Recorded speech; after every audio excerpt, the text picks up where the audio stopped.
Hi everyone, this is Kathy with P2R. Right now we're on the way to our other warehouse to check out the progress that Onair and Jason have been making. We're gonna go ahead and see what Jason and Onair are working on today. Yeah, so as some of you know, we have two warehouses. We're actually heading over to our other warehouse, what we call Carlton. Onair and Jason have been over there for the last couple of days working on EG. If those of you who've been following our channel for a long time, I bought a white EG a couple of years ago. We converted it to all-wheel drive, and we kind of paused on the project for a while. But Onair has taken over that project, and he is going to turn it into a massive build where we're going to be trying to achieve as close to 2,000 horsepower as possible.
How long have you been doing fabrication for?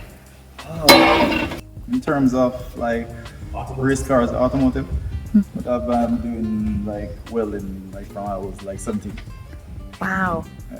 Oh my goodness. So, started in the field of dump trucks and semis. But I had a love for cars quite a while. So ventured off into the whole car thing. Well, when I first started off, it wasn't like taking it serious, like work on my friend's car, and it was like that. It's eventually reaching this level. It's just like that. Oh, that's awesome. Still. That's exactly what you do. That's a true friend. That's a true friend. Yeah. Yeah, so you have a challenge.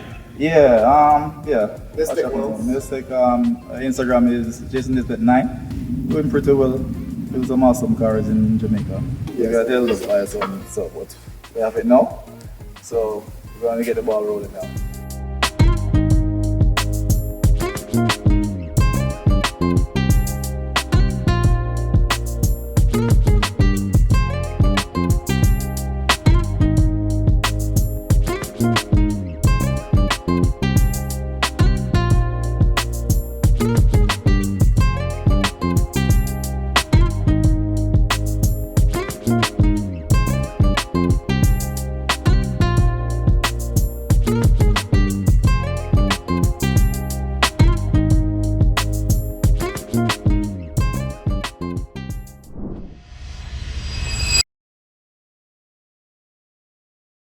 All right, I just picked up some of the P2R tape manifolds. Kenny just brought some manifolds back from Weldon.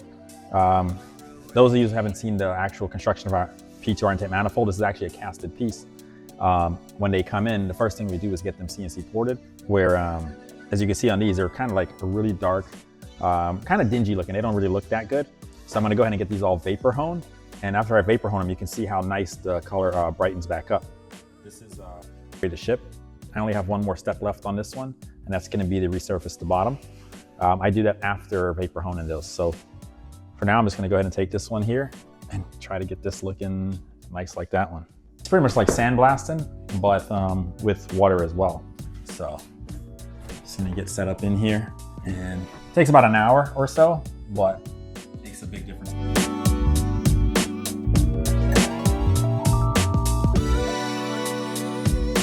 If I pause right there, give the glass a quick look. How it brightens it up so much. But, all right, I'm just gonna get to it now.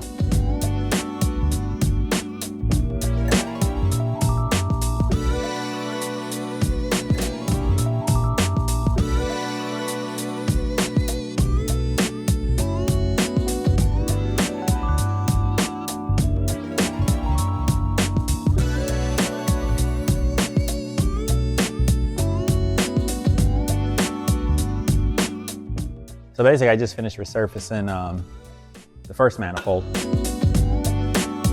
If I show you the bottom before, but you can see how flat it is now. Basically at this step, depending on what the customer's putting our manifold on, this is the step that I can actually lower the height of our manifold, because some people need it for hood clearance. The only other issue we run into is at some point the fuel rails will end up hitting the manifold. We can mount the fuel rails lower. So the stock injectors are like 50 something millimeters. I could take about another ½ inch off of this if I wanted to really help clear as many hoods as possible. But for this one, we don't need to take it down too much. So I just basically want to take a cleanup pass, make sure it looks really good. Give this a final jet wash. And this one will be ready to go.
The gas that I'm using to weld this cage, 100% argon. It helps well with the weld when you're in enclosed area like this, but if you're not, like outdoor, it doesn't work so well because the argon is more lighter compared to CO2.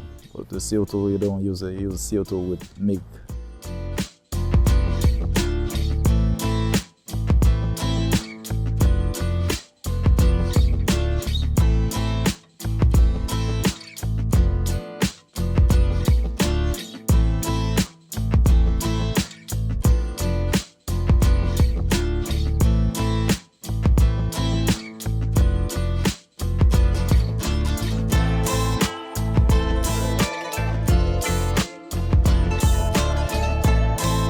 Hi. So this is like it's like day 4. Yeah. And you can see the progress we made. The driver cage is almost done. We have the under section to do. I'm just adding some crossbars, but it's been really cold, right? And we lost like 2 days, but we should be able to make it up to finish that 2-week timeline. Everything's been going good so far. Just little hiccups, but we should be good. Should be able to make that thing. So as you can see, Jason's doing his thing, and hopefully it should be done by Sunday. That's the target, right? What is like your power goal? My per goal ideally is some close to 2,000 at the wheels. What kind of class are you trying? I think the Outlaw is where it should be. Yeah, the Outlaw class. That's where the car should be. So we're aiming for this year actually. So let's see if we get everything done in time to qualify for World Cup during the summer, and then head over to there. It would be nice to go 7.1 for World Cup or faster. That's what my aim is. But I think to qualify, we need to go 7.59 or 7.49 to qualify for World Cup. So fingers crossed we get this done.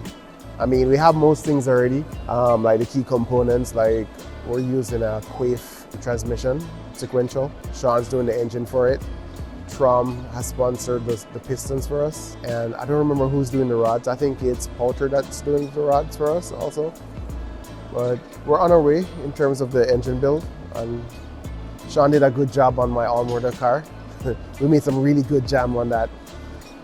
So I'm expecting the same thing to carry over for this car. Hopefully everything adds up. I know Jamie, he's really good with the ECU stuff. We need a Fuel Tech 600 and then eventually going over to the 700. That's the plan. But in terms of everything else, we're on track.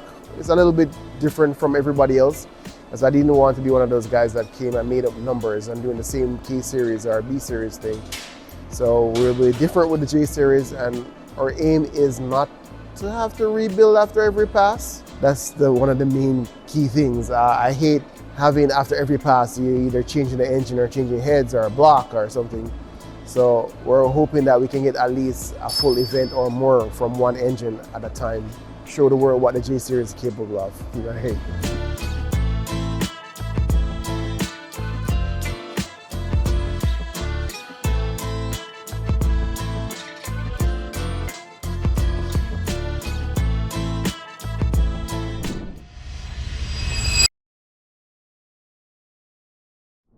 All right, so a customer sent me in his complete rocker assembly for a J37A4 engine. He sent both the front head and the rear cylinder head. He boxed them up pretty good, but as you see, it came in all the lost motion springs, all the pins for the VTEC, all of that literally came out and is all in the box. But I'm gonna go ahead and get this all apart, get it ultrasonic cleaned. There's a couple of bad rockers in there where the rollers have eaten up. So we're gonna get those replaced because he sent in a couple of brand new rockers as well. And I'm gonna make sure it all goes back together, put the pins in the right spot, re-oil it, and make it good for him to get his car back up and going. This is a bad one.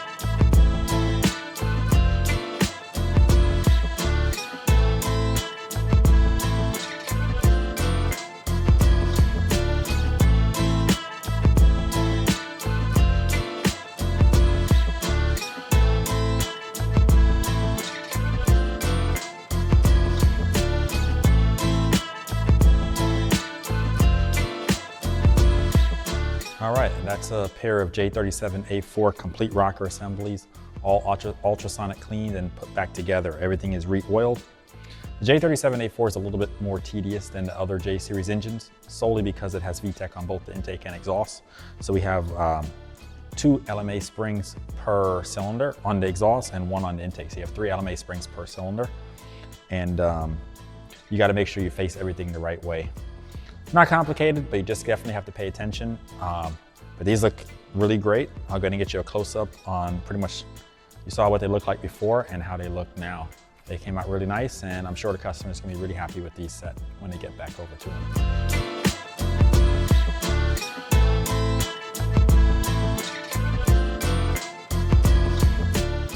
Here's a couple of the bad rockers that were in the cylinder head.